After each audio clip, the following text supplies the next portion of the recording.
Welcome to CapitolView, where we discuss the latest in state government and politics. I'm Hannah Meisel with NPR Illinois. Joining us this week is Dave McKinney, government and politics reporter for Chicago public radio station WBEZ. Thanks for being here, Dave. Thanks for having me. And also here is Sarah Mansur, State House reporter for Capitol News Illinois. Glad you're here, Sarah.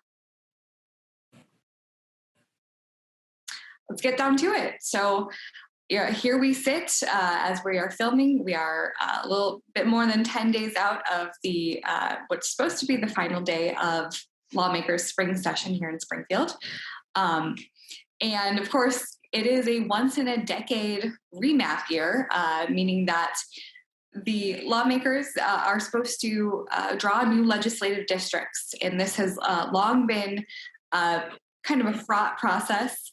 But it just feels here in 2021, there are just so many more factors that are making the process difficult and politically uneasy. And so let's remind viewers that because of the pandemic, the decennial census numbers that are usually delivered to states in April probably won't be coming until August, September in the format that most people use. So that is difficult. And of course, the longstanding political divisions in the state make it hard. Republicans have long accused Democrats who, for the most part, have had map-making abilities, except for one decade in the last 50 years of this state constitution and this process of, gaming the system and choosing their own voters. So, Dave, with only, a week or so left here, where do we stand? And, what arguments for the so-called fair maps, no longer kind of hold water at this point? Yeah, I think that there's a pretty, we're very close to seeing what the legislative maps look like, and these are important because they basically are ensuring communities of color and rural communities. It just lays out who's going to be representing them. You have some situations around the state where neighborhoods or communities might be divided right along the middle of town and or along one of the streets, and you've got just confusion and underrepresentation. So it's an important decision that or important function of government that unfolds. There are tons of political ramifications of this. The last go around, Democrats, as you mentioned, controlled the process. Redistricting is a way for the party doing the drawing to kind of have play some political mischief on their opponents. They crammed 4 House Republicans into 1 House district the last go around, and so you can expect that kind of stuff to happen. The congressional map is very important. We don't know for sure when that's going to come out, if it's going to be before the end of May or if they will wait until the actual census numbers come in. There's ramifications from the congressional map on who controls Congress, because right now it's a 13-5 Democrat versus Republican ratio in our congressional delegation, and I think that there is some effort to try to diminish the number of Republicans representing Illinois in Congress down to as low as 3 potentially, and increasing the number of Democrats. So, by possibly 1. So, you could see a swing of three seats in the Democrats' favor in Illinois, which could help Nancy Pelosi in a long shot effort to hold the House. And then one last thing before I stop here. The Supreme Court and the appellate courts are also in need of redistricting, and that hasn't happened in a long time. But it's a really important political process because when Justice Kilbride lost his retention effort last November, that really put the Democratic majority, which is a 4-3 majority in the court, in serious question. The Democrats still control the court, but they're going to have to the Democrats are going to have to find some way to retain that district, which runs through Peoria and the Quad Cities and Joliet, and they're also going to have to figure out a way to pick up the district that is now in northern Illinois that includes DuPage, Kane, Kendall, and all the way over to Galena. That's a Republican seat right now. If Republicans pick off that seat and take control of the court, suddenly these Democratic supermajorities in the legislature don't matter as much anymore. So it's a really important process, and we're down to the wire.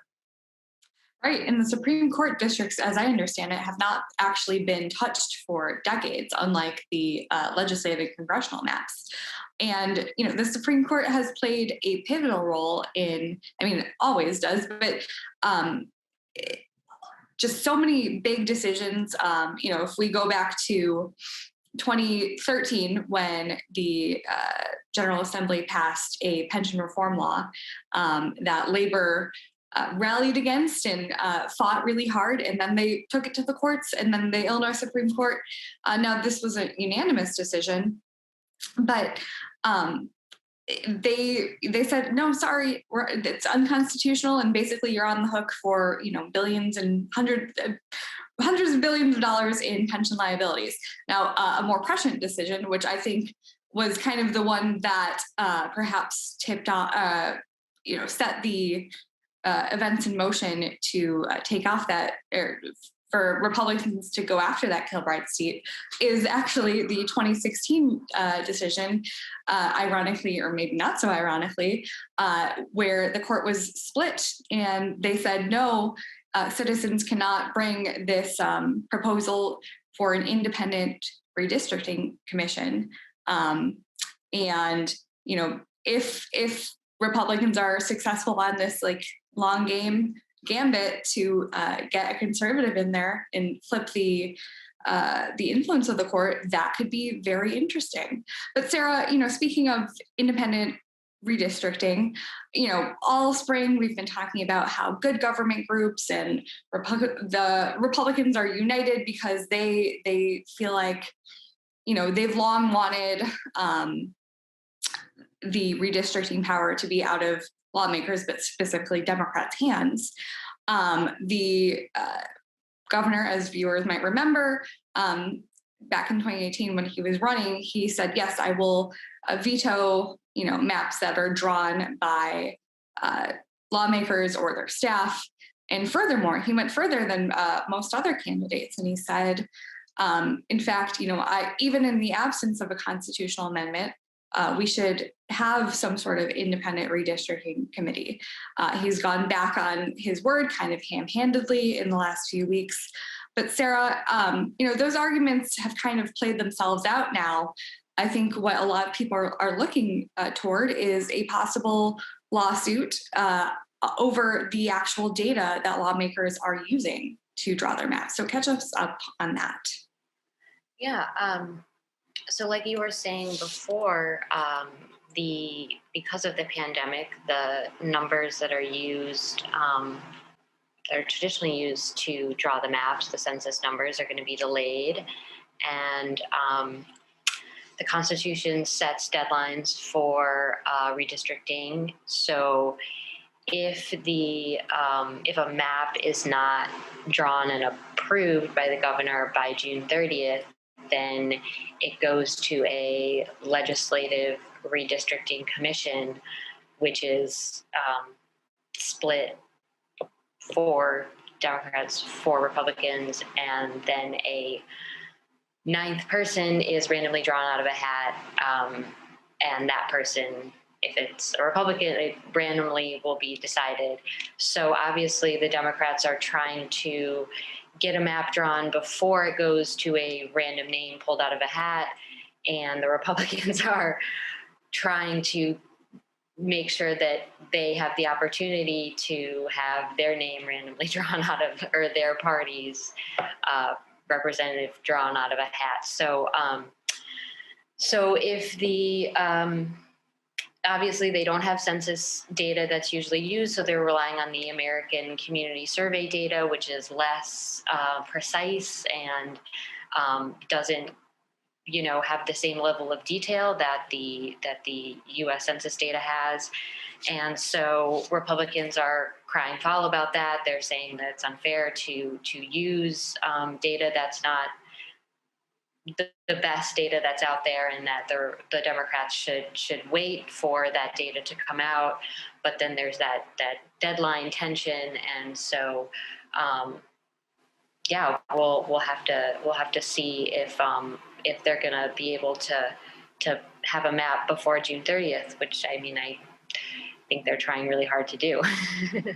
And maps are not just about, where lines drawn. It's about people. It's about demographics, and it's about specifically minority groups being able to be represented by people who look like them. And there's been a lot of changes in Illinois' demographics in the last 10 years, and people groups move to different places. We have seen the suburbs change a whole lot in the last decade, especially, and people want. They're entitled to representation. And so it's about, groups being able to strike a balance. But, it's not always easy. And especially when it comes to, if you remember back to 2018, when we had this so-called blue wave of Democrats, especially in the suburbs, winning seats that they maybe weren't supposed to win, that even the Democrats who drew the maps 10 years ago didn't really have any aspirations of winning necessarily. But, if they won by smaller margins, they might be on the bubble, especially if they are younger legislators. And so it'll be very interesting to see what happens there. But we have so much to get to. Dave, I want to go back to you to talk about where things stand on big energy negotiations. This is not, yes, it's about big conversations about political power and influence, but also it's about, at the end of the day, what shows up on your electricity bill because of decisions that are made here in the Capitol.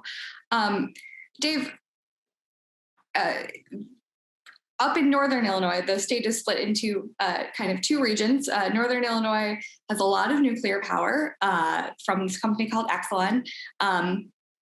In downstate Illinois, a lot of electricity is generated by Ameren, or the way that electricity gets to most people's homes.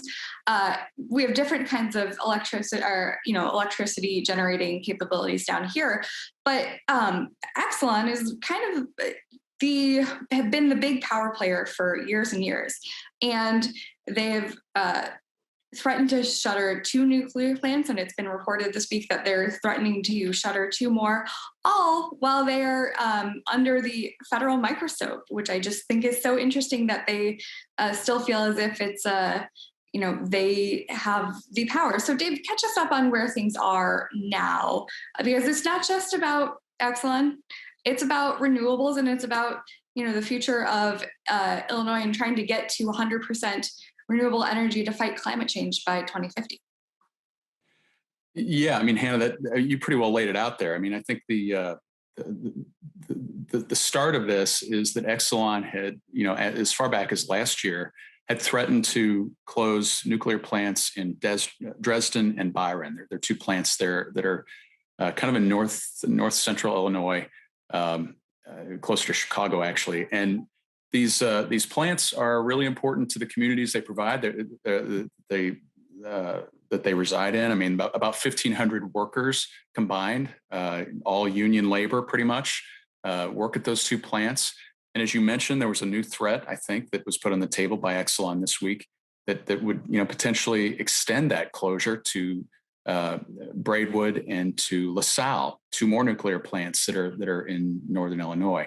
These nuclear plants statewide are important because they provide, really, as we're trying to reduce our carbon footprint, nuclear energy is considered to be cleaner energy than coal or natural gas. And so it's important. The governor wants to keep these things open. And if you recall, the governor had talked about, he had a study done that justified about $350 million over 10 years in ratepayer subsidies to help with these 2 plants, Dresden and Byron.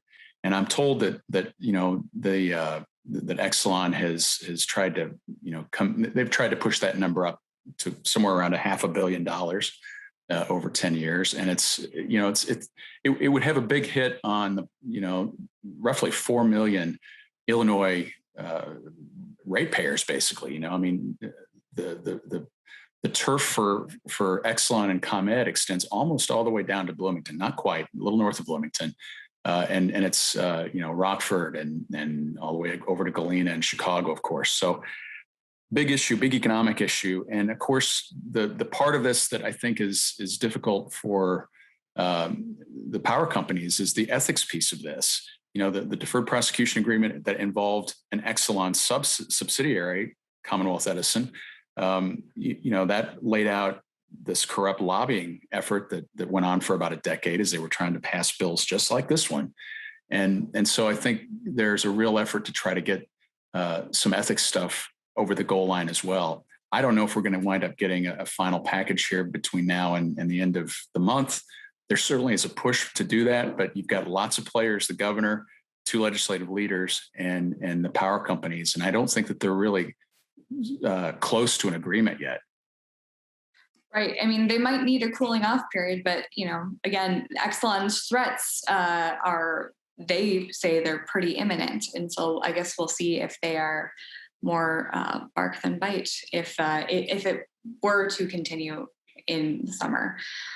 Sarah, just real quick, the other, elements of this energy fight are that renewable energies, so that have been subsidized by the state, especially since 2016 in the last big energy negotiation we had, especially solar credits for these solar projects, which they have committed to hiring a lot of, committed to hiring a diverse workforce. They've run out of money. That pot has run dry for 5 months or so now.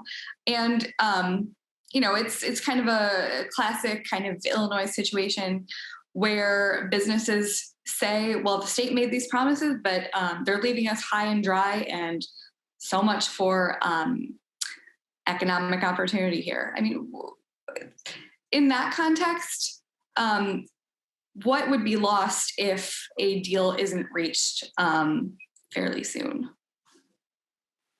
Yeah, I think that's a really good point. I am probably not as informed about this as Dave, but I think that what would be lost is the trying to make that shift and trying to like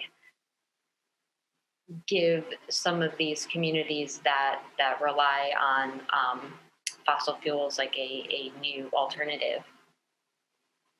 Right. And, folks who have been in the clean energy space and just people who care about the environment in general, which honestly should be most people, they say, well, Illinois has repeatedly laid out goals for more than a decade for getting to cleaner energy, but we have repeatedly fallen short on those goals.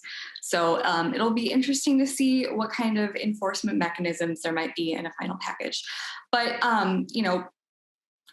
we also have this massive scandal that has been given new life at the end of session here. Timing is just impeccable, always in Springfield, with this huge Inspector General investigation into the 36 veteran deaths at the LaSalle Veterans home in November and December after a massive COVID outbreak spread among the facility, totally uncontrolled. Since last time this program was filmed, there have been more revelations. The governor's office now claims that total ignorance of what was happening at the Veterans Home and at the Department of Veterans Affairs, which oversees the facility. And Dave, I thought it was very interesting to watch Deputy Governor Sol Flores lay out this situation where she said basically she was duped by the governor's pick to head that agency. So catch us up there. Yeah, I mean, they really kind of threw the former IDVA director, Linda Chapalavia, under the bus. She was their second choice to head that agency. And of course, there are 4 state-run veterans homes in Illinois. The largest is Quincy, but the one in Manteno LaSalle, where this happened, it's a real political problem for the governor. And I think, the Republicans are trying to sort of equate what happened at LaSalle with the Legionnaires outbreaks that killed 13 veterans at the Quincy home that really kind of transformed or helped impact the last governor's race. I mean, the governor's people would tell you that there's a big difference, though, between Quincy and between LaSalle, and that is that you could look at just about any nursing home in the state of Illinois during the pandemic, and just find deaths on this scale. It was this. I think there are nursing homes across the state that have had more people die. Not a lot of them, but there have been some. So CapitolView was put in charge of that agency. She's a former House member from Aurora, House Democrat, and she had helped oversee the Legionnaires hearings with Quincy while she was in the House. But this report that came out pretty much had her. It talked about her abdicating her oversight of that agency to the chief of staff of the Department of Veteran Affairs. He had no background in long-term care, which is what these veterans' homes are all about. And so it was just really kind of a lot of malfeasance in that agency that runs those homes. And it kind of begs the question about, is the state really should the state really be running these homes if, we keep having these kinds of, tragedies unfold in facilities that are supposed to be, top notch. So it's going to be an issue the Republicans try to exploit if Pritzker seeks re-election, for sure. Right. And it's important to note too, I mean, I say 36 veteran residents died. That's more than a quarter of the home's population. It was a massive outbreak. And Sarah, you've been doing a lot of reporting on this. And you've been looking into why the home even got, its license renewed, and, the perhaps lack of oversight by the state. So what have you found there? Yeah, I think to add to what Dave said, it's such a tragedy, and it's so heartbreaking because after the really important work that Dave and his colleagues at BEZ did to reveal what was happening at Quincy, there was an independent report done, and then there was an Auditor General's report done into specifically Quincy. And there were recommendations made at that time, back in 2019, before the pandemic, that IDVA and the administration create uniform infection control policies. And the person that would have been responsible for doing that at LaSalle, the senior home administrator, that position wasn't filled. And so that has been the response from IDVA that is why those recommendations were not implemented in 2019 because that person was not there, and they have said that they couldn't find a qualified person to fill that position. So it really raises the question of why these deficiencies, these really glaring deficiencies, not following the most basic protocol, changing gloves between patients, wiping things down between each patient, why that wasn't detected at an earlier site visit, why it wasn't documented, and why they had their license renewed. I think those questions are still not answered, and hopefully I can come back and give you a better answer. Right. And, like Dave said, Republicans are seeking to compare this with the tragedy that happened at Quincy. That, clearly the state did not necessarily pay closest attention to the suggested changes or, bother to make them. But and no one, of course, wants to be used as a political pawn, but inevitably this will come up in the governor's race, like Dave said, if and when the governor decides to announce his campaign for re-election, because, of course, the governor used the Quincy situation against former Governor Bruce Rauner at that time. But we are out of time. I want to thank our guests today, Dave McKinney, Sarah Mansur. Thank you for watching Capitol View. Please tune in again next time.